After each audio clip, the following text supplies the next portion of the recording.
बिस्मिल्लाहिर्रहमानिर्रहीम, अस्सलाम वालेकुम रहमतुल्लाह। उम्मीद है जी आप सभी खैरियत से होंगे। मैं हूं हकीम हाफिज अब्दुल समद और आप देख रहे हैं मेरा यूट्यूब चैनल। आज का जो मौजू है उसकी तरफ चलता हूं। खाना खाने से पहले अक्सर लोग जो है वो शिकायत करते हैं कि हकीम साहब गैस जो है वो भर गई मैदे के अंदर और मैदा फूल गया, और जब खाना शुरू किया तो उस वक्त जो है वो ज़रा सी रोटी खाई गई और मज़ीद जो है वो तबीयत ख़राब हो गई। तो मैं आपके लिए बड़ा ज़बरदस्त, खाना खाने से पहले जो गैस की शिकायत हो जाती है, बड़ा ज़बरदस्त मैं उसके लिए नुस्खा आपकी खिदमत में लेकर हाजिर हुआ हूँ। बड़ा ही आसान और सहल नुस्खा है, और ये इतना तकलीफ दे मर्ज़ है जिसकी वजह से लोग खाना खाना तक कम कर देते हैं, छोड़ देते हैं, जिसकी वजह से तबीयत लागरी, सुस्ती, कमज़ोरी की तरफ चली जाती है। जब खाना खाने से पहले मैदा गैस से भर जाएगा तो फिर उस वक्त जो है वो मरीज़ कैसे खाना खा सकेगा। नुस्खे को नोट फरमा लें। नुस्खा जो है मैं आपको बताने लगा हूँ।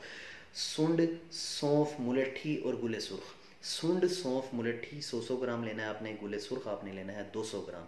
ये सारी चीज़ें लेकर आपने इनको ग्राइंड कर लें, इनको क्रश कर लें, और 1 टीस्पून सुबह, 1 टीस्पून दोपहर, 1 टीस्पून शाम। ये खाना खाने से पहले खा लें या खाना खाने के 1 घंटे बाद खा लें ताज़ा पानी के साथ। इंशाल्लाह ज़बरदस्त काम करता है, बड़ा ज़बरदस्त नुस्खा है, बनाइएगा ज़रूर। और जिन लोगों को फ़ी ज़माना अक्सर ही लोगों को ये शिकायत है, खाना खाने से पहले जो है वो गैस हो जाता है बड़ा शदीद, और उससे जो है वो खाने में बड़ी तकलीफ़ होती है, तंगी होती है, तो बड़ा ज़बरदस्त काम करता है।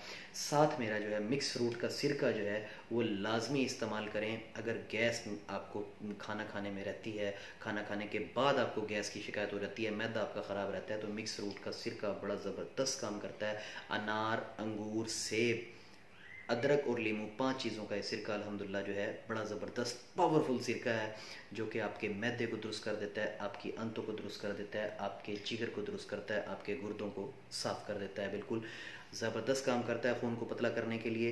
तो इस्तेमाल नुस्खे को ज़रूर कीजिएगा। इंशाल्लाह मुझे दुआओं में याद रखिएगा। और हकीम हाफिज़ अब्दुल समद को इजाज़त दीजिए। मैं ऐसे ही तीर बहदफ और आसान सहल अपने ख़ानदानी नुस्ख़ाजात लेकर आपकी खिदमत में हाजिर होता रहूँगा।